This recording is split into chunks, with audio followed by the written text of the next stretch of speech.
Ladies and gentlemen, welcome back to the channel. I'm Coach Smart. Thank you so much for clicking on this video. If you are the kind of player that you know what to do in the opening, you know how to control the center with a pawn or two, you know how to develop your minor pieces towards the center, and you know how to castle, but you get into the middle game and you have no idea what to do, this video series is for you. I have 10 of the most common middle game strategies that I will teach you to help you destroy your opponent. Let's jump in. And here we go. Here we go, guys. So this is middle game strategy number 7, positional sacrifices. This is a really good one that I don't think a whole lot of beginners and some intermediate players know about or fully understand. I have some really cool educational and instructional games to show you guys. So make sure you stick around to watch the entire video. I have a game from Mikhail Tal, and boy, do I love studying Tal's games. I have a game from the very first world champion, William Steinitz, in the late 1800s. So it's good to see how some of the best to ever do it show us how it's done. So a positional sacrifice is a little bit different than a regular tactical sacrifice. If any chess player, if you've ever done a puzzle on leadchess.org or chess.com puzzles or any of the million apps, then you know that sacrifices are part of the game. But tactical sacrifices, you immediately see the follow-up. You're sacrificing a piece to win their queen. You're sacrificing a piece to checkmate the king or put your opponent in some kind of mating net. A positional sacrifice is a little bit different because it's a longer-term positional advantage, exactly what it sounds like. So the immediate follow-up might not be readily recognizable. I mean, you should know what your plan is, but if you play this game long enough, you see certain positions, you just intuitively know, your gut instinct tells you, I can't see the full follow-up here, but I just know if I make this sacrifice, my pieces will be in a better position. You may not see the benefit for 10, 15 moves down the line. So I have some common examples at the bottom right-hand corner of your screen of some common positional sacrifices. Anytime you sacrifice your rook for a minor piece, a knight or a bishop, we call that sacrificing the exchange. So maybe you sacrifice to create double pawns for your opponents. That's why I did that lesson before our middle game strategy series, so we know how to handle double pawns. Maybe you sacrifice to create a really good outpost for your knight or one of your bishops. Maybe you sacrifice to free up or clear a square that you're like, man, I really need my knight to get to d5, but there's a pawn on it. So maybe you push the pawn and sacrifice it to free up that square for one of your pieces to get to. Maybe one of your own pieces is in the way of a direct line of attack, so you sacrifice and move that out of the way for a direct line of fire attack. Perhaps you sacrifice to create a pin that you can pile up on and later use to your advantage. So lots of different types. So hopefully I'll show you guys one of each of those. So in this first position here, obviously the theme of this lesson is positional sacrifices. And like I always do, I'm going to offer you guys many opportunities to pause the video. So if you're white, go ahead and pause the video now. What would you play here? Okay, so we are going to hit them with, you guessed it, bam! Rook takes knight on f6. And that is a brilliancy. Okay, so why would we do that? So we're sacrificing the exchange. So after black takes, now what's the purpose of this? There is no immediate checkmate. There is no immediate mating net or anything like that. It's not immediately clear if we're going to actually even win any material. But the point is we've created double pawns, right? And if you remember from our double pawns lesson, if you haven't seen that lesson, I'll leave a link in the video description.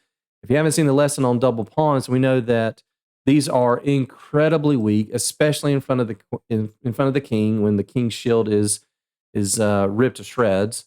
So one of the our first step in double pawns is stop the advance of the double pawn, right? And we've done that. We have a pawn here, we have a bishop here. We're stopping the advance. Now in the double pawns lesson, we said we'd like to stop it with a pawn to get that good Maroczy bind. Obviously, that's not possible here. Black has 2 attackers on the e4 square. So now it's white to move. So again, pause the video. What would you play here as white? Yeah, so how do we take advantage of this? Well, this is a weakness, right? We just had middle game strategy number 5 was to locate a weakness and attack it. This is a weak pawn, so we play knight to h5. And this knight is not going to leave that square for a long time. It's going to be very difficult for black to get rid of this knight. And so we're going to have some long-term pressure on this weak pawn on f6, right? And now I want you guys to notice, and I'm basically going to play the best moves from both sides just to give you an example line of the best moves of how this could play out. This is like plus 2.5 from this point.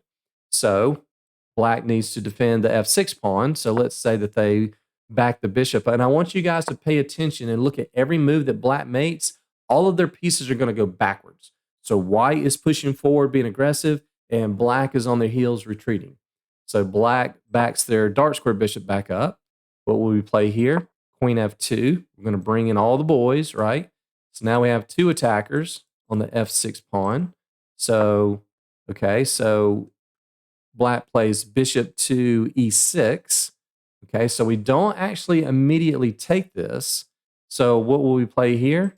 Well, we're going to play knight e to g3. Now, before I continue with this, after I finish this middle game series, we're on number 7. So after I do the next 3, the next thing I'm going to do is I'm going to put out a little mini series on tactical awareness. And this is probably one of the best series, best group of videos that I could ever put out on the channel, because I'm going to teach you what conditions need to be met for you to see the different tactics, right? Because when you're in a game, there's nothing that tells you, hey, this is a chess.com puzzle, start looking for tactics. And one of the things that I will teach you in that series is that the best square for a white knight is the f5 square.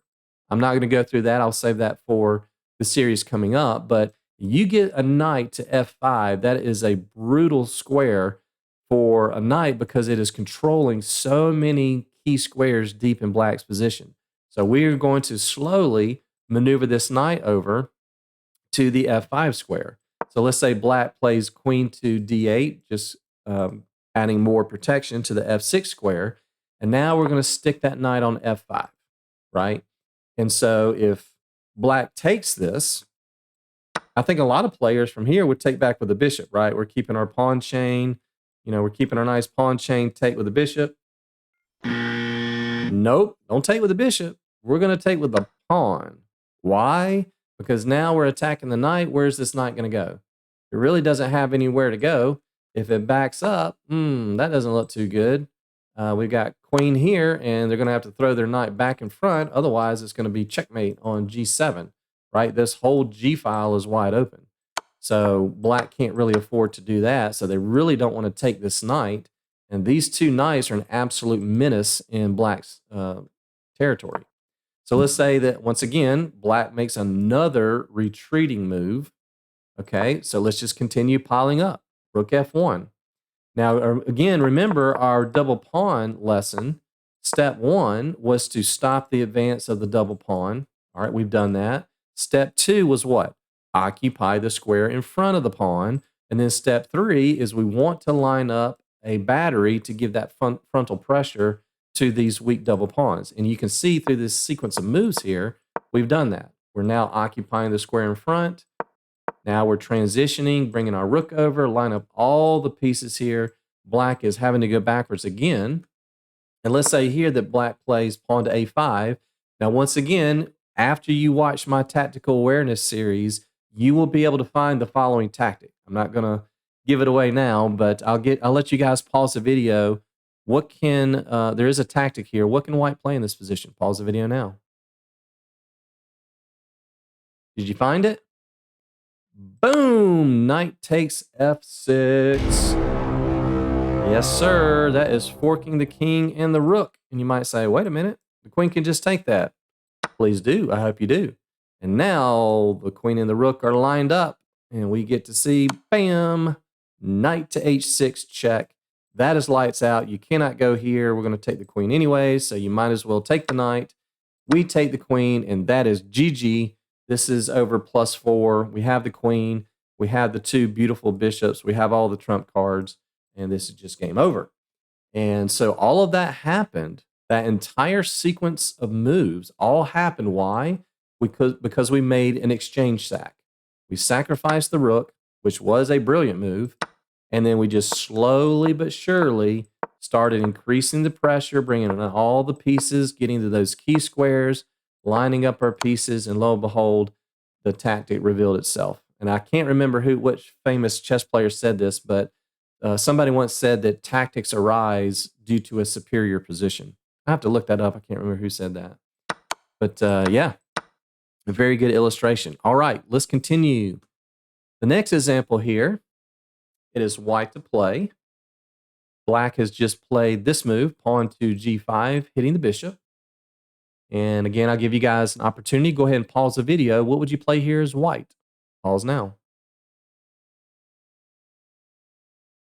All right, what did you come up with? If you weren't sure, I'll give you another hint. We're going to use the same concept that we just used in the previous position. So I'll give you one more chance to pause the video. Okay, so here there are a couple of different moves that we can play, but here we're going to play knight to e3, and we're going to sacrifice the bishop, right? Why? Why are we playing knight to e3? You could have also played knight to g3. Why are we playing that move? Look at this juicy square on f5, right? We just talked about that. Knight on f5 is absolutely amazing. So, okay, so black takes our bishop. Now we hop the knight into f5, and it is going to be very, very dangerous for black. So again, we're going to drive black backwards. Let's say they play queen to f8, one of the best moves. Now you might say, okay, well, sure, we're going to play rook to g1 and that's game over. Well, not necessarily. Yes, that looks great, and it looks like it's game over. Queen coming in, we're going to take the bishop. Black has a bit of a defensive resource here. It's completely lost for black, but black can throw the knight in front, right? So blocking this pressure on the g file. But we're just going to take the pawn on h4. There's nothing that black can do to keep us out of the f5 square. So let's say they start to try to unravel their position, get their pieces in the game. We're going to hop right back to that juicy f5 square. Let's say that, and again, I'm playing best moves from both sides. So let's say black plays rook to c7, and now we bring our queen into g4. We're lining up the battery, right? Middle game strategy number 6 that we just talked about was lining up a battery. Why is the queen better in the front? Because we're going to have potential meaningful checks or potential meaningful checkmates, right? So it's really cool as we go through this middle game strategy that we're seeing all these different things come together, all the different pieces of the puzzle come together. That's when chess really, really becomes fun, when you start combining different concepts together. Okay, so here after queen g4, the suggestions for black are actually pretty dubious. Black tries to make a futile attempt here. No problem, we just castle long. Black wants to play pawn to b5, hoping that we take. They get some play here, but this is just it's just not a good move. So what do we play here? Yeah, we just push h4, and this is like plus 4.5. I mean, where's this knight going to go? No, no, no, no. If it goes back to one of these two squares, then we're just going to, say it goes back to h7, then we're just going to double and triple and quadruple and quintuple and push the pawns, and there's really nothing that black can do here. It's like plus 4.5, plus 5. Why did all this happen? All these aggressive attacking ideas? It all happened because we made a positional sacrifice. We allowed black to take a piece, and positionally we got to this juicy f5 square. And you can see that the immediate benefit wasn't seen for, let's see, we have 1, 2, 3, 4, 5, 6, 6 or 7 moves deeper into the position before we really start to see how the fruits of our labor of the positional sacrifice. All right, let's keep going. This is good stuff. All right. Another one here, interesting, is I'll show you a pawn sacrifice just to weaken certain squares. This can actually come out of the Alekhine's defense, which is 1e4, and black plays knight to f6. Now, the main move in the Alekhine's defense is to push, but another variation is you could play knight to c3, and let's say that they play pawn to d4. You push e5. These are all book moves, by the way. And knight back to d7. That's still a book move. Now, the correct move, the top engine choice here is to play d4, which of course is playable, and then maybe black plays e6, and we get some kind of French defense type structure here. But one of the top 3 engine moves is, I'll give you a chance to pause the video. What would you play here as white? Yeah, bam, e6. Now remember, you've heard me say this a bunch on my channel, and as most experts, grandmasters, international masters will tell you, you don't want to move your f pawn early in the game. And so by pushing e6, we're forking the knight and the f7 square. And you don't want to move the knight because then we're going to take on f7. The king wanders out into the middle of the deer field with all the deer hunters in their deer stands in the forest with their snipers out, right? So black doesn't want to do that. So they're basically forced to take. So this is a positional sacrifice. We sacrificed a pawn to open up, right? So now this is a very, very weak diagonal. Now queen to h5 doesn't do very much in this position. So there isn't an immediate benefit, but believe it or not, white's down a pawn and white has a slight advantage here. And so an example line that could continue, maybe d4, maybe black tries to fianchetto, get kind of a King's Indian setup. We can push h4. They fianchetto the bishop. We push h5. They play knight to c6. Again, best moves by black. We take on g6, and you can kind of see this starts to get pretty dangerous. I mean, black can take here, take. But man, if you look at just this one quadrant of the board, the king is so exposed. And at lower levels, one of the big differences between players at lower levels, say the difference between a 1,200 player and say a 1,600 or 1,700 player, definitely a big difference between like a 15 and a 2,000 level player is defense. The lower rated players, maybe they have good tactics, maybe they've done 438,000 chess.com puzzles, but that's not going to help you if you get checkmated in 3 moves. And so if you're a lower rated player, this is a nightmare to defend this type of position. Why? Because we created a weakness. We created double pawns, right? Maybe we want to play f4, get that good Maroczy bind, right? So another good illustration of a positional sacrifice. Okay, so this is a really cool game. This is from Mikhail Tal. I love Tal's games, man. He is one of the best to ever do it. Crazy man, but man, it's so much fun to study his stuff. Okay, so in this position, we're going to notice that black has 2 attackers on the e5 pawn, on the e5 square, and white only has 1 defender. Tal is playing with the white pieces, so what does he do? He makes a positional sacrifice. He says, you know what? I don't care about this pawn.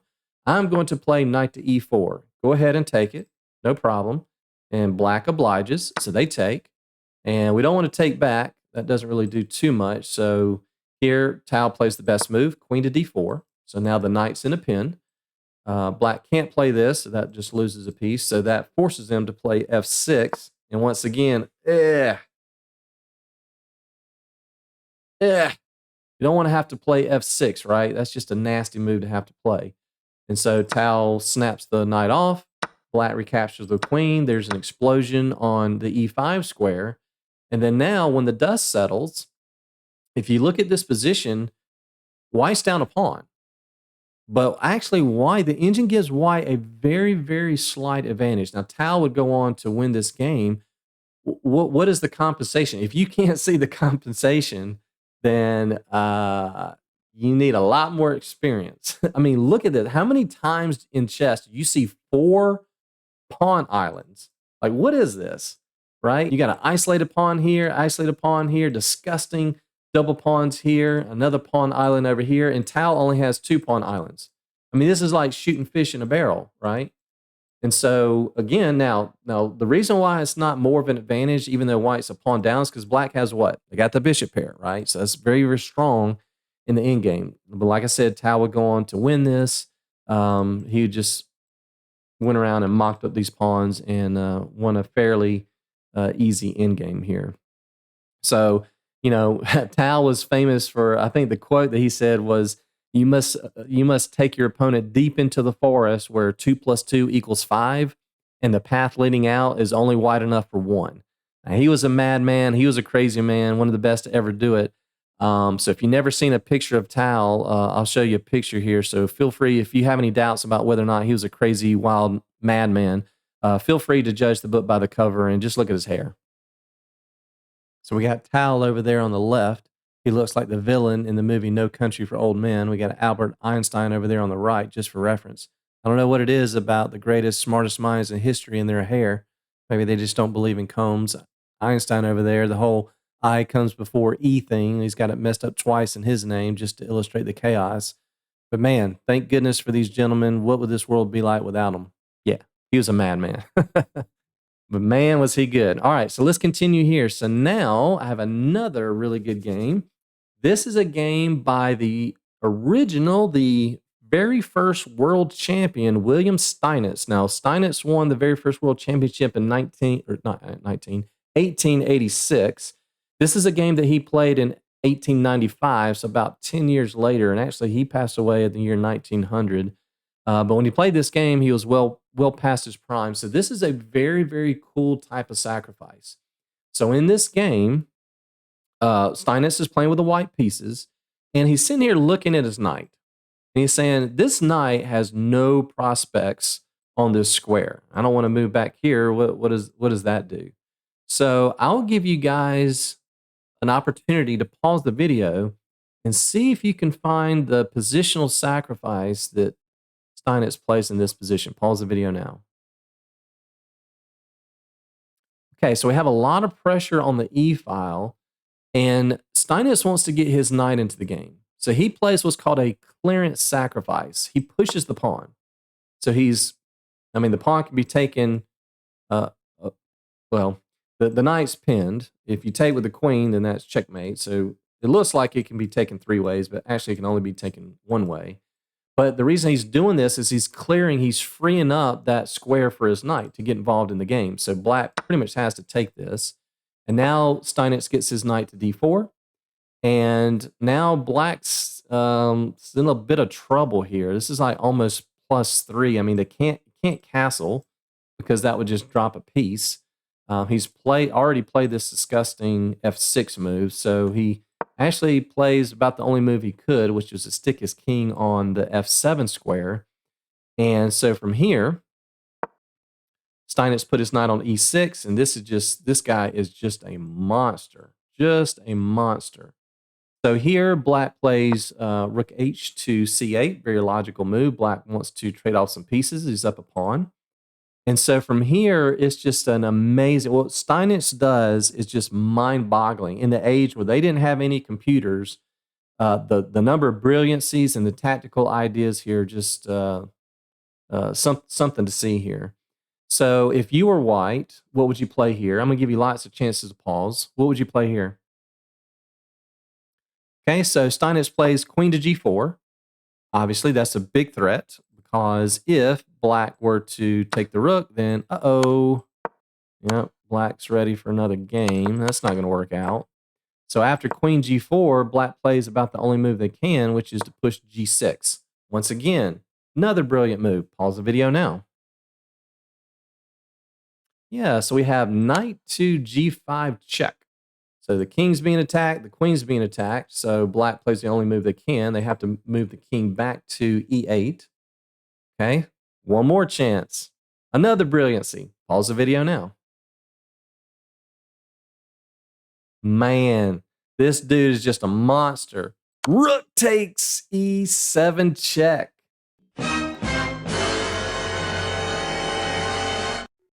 Bruh. Ugh, yikes. And you know what, guys? The rook cannot be taken. If black takes with the queen, well, then we're going to take on c8, and you're going to lose all your pieces. You have to block with the queen, and black is fresh out of pieces. That don't work. Okay, so if black takes with the king, go back. If black takes with the king, we have queen to b4. And if the king goes back, we have rook to e1, king to d8, knight to e6 check. The king has to go back to the e file or give up the queen. Then we have checkmate on f8. That doesn't work. Let's go back here. If the queen tries to block, that don't work. We have queen takes b7. The queen has to block, but then we have rook e1 check. The king goes to d6, and we have the disgusting, the amazing knight e4 check. If pawn takes, we have check with the rook. That's going to win the queen. And if the king goes back, now we have, boom, knight c5 discovered check. Oh my gosh, this is just killer stuff. In 1895, awesome stuff. So black can't do that. So yeah, so after rook takes, if the king goes to d8, well, that would be an embarrassing way to lose the game. So yeah, after rook takes e7, black plays the only move, basically the only move that they can, which is king to f8. And now from this point, guys, Steinitz uncorks one of the coolest, one of the most amazing sequence combination of moves in the history of chess. This game has been analyzed and annotated and studied by many, many people. So if you've never seen this, guys, you're in for a treat. So king to f8. And so Steinitz plays check. Okay, queen cannot take that. If queen takes that, then once again, we're going to capture on c8 and you're going to lose all your pieces. And black is fresh out of pieces again. So can't do that. So after rook to f7, king goes to g8. Pause the video. What would you play here? What'd you find? Rook g7. Ew. Once again, you cannot take this. Because if you take that, then once again, we have an explosion on c8, and you're going to lose all your pieces. And that's obviously a winning endgame here. So, yeah. So here, if the king goes back, then we have, if the king goes back here, then we have knight takes h7. And if you go here, well, that's mate. So if the king takes that, then queen takes queen, but now it comes with check. So there's no back rank checkmate for black. And then the king has to go somewhere, and again, you're going to lose all your pieces. That's GG. Can't do that. So after Steinitz plays rook g7, the king has to go in the corner again. Once again, Steinitz checks in with the rook. It's the same thing. You can't take with the queen, or you're going to lose all your pieces. The queen would have to block and then take the queen. So in this position, black actually resigned. So now if the king goes back to g8, well, we do the same thing. We give the check on g7, still can't take that. And now if the king goes back to h8, now there's no pawn on h7. So we have check with the queen. King has to take the rook. We give a check on h7. King moves out of the way. And then from here, you just win by giving checks with the queen. Check, check, check. These are all forcing moves. Check, check. Queen has to block. Knight, check. Bam. Mate on d6. That don't work. Yeah. So, yeah. So check here. If the king goes to d6, that don't work either. We have takes. You have one legal move. That's mate. Man. So it's actually funny. You can actually Google this. I think his opponent was Kurt von Blanderlin, Bordeliden or something. I can't remember. But you can actually Google this. So history says that in this position, when Steinitz played rook takes h7, his opponent literally just got up and left the hall. Like he left, I think it was the Hastings tournament. He literally just got up and left. He didn't shake hands. He didn't sign any paperwork. He literally stood up and he walked out the door. So it's pretty funny. I mean, I guess that's what that was their version of rage quitting back in 1895. And the time of the making of this video in 2024, people will, they'll throw their mouse, they'll cuss and scream, they'll throw chairs across the room, they will transport their fists through the back of the computer monitor. But he just said, you know what? I'm out. Peace out. Now, of course, William Steinitz, he was a gentleman. He acted in a very mature and professional way. He simply stood up, according to eyewitness testimony, he just simply stood up and ripped off his shirt and started dancing and singing. You mad, bro? Why you mad, bro?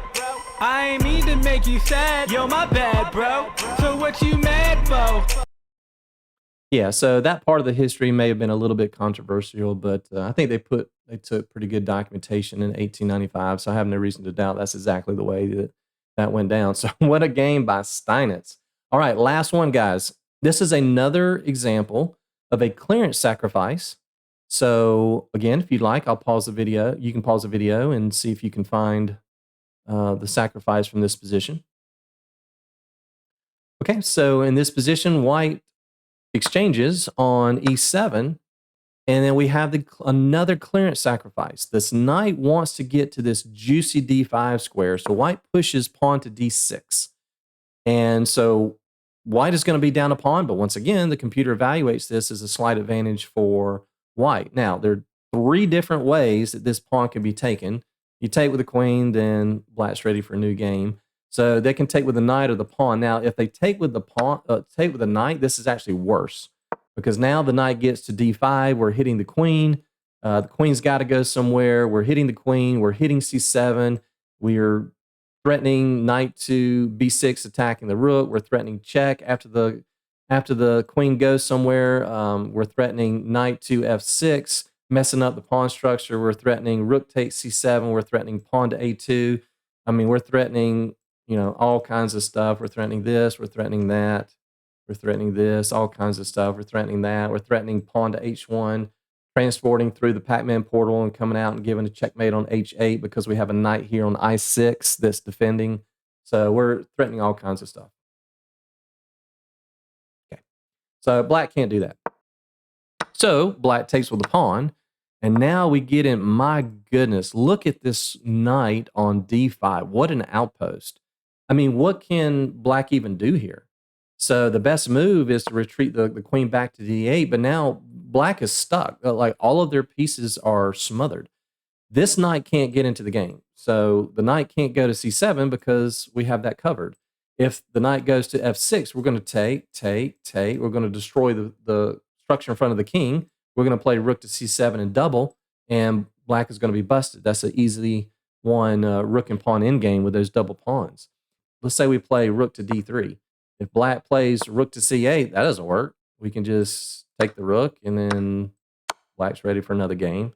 That doesn't work. And so if this knight can't move, then this rook can't move. This rook can't do anything, and we're absolutely smothering black. So it's still just a small advantage for white, but white went on to easily win this, play g6, and it was just a positional nightmare for black. So anyway, all right. Hope you guys enjoyed that. Hope you got some good educational and instructive concepts and ideas out of those games. So let me know in the comments sections below if you guys are able to implement some of these. And hope you enjoyed that. Good luck with your chess. We'll see you on the next one.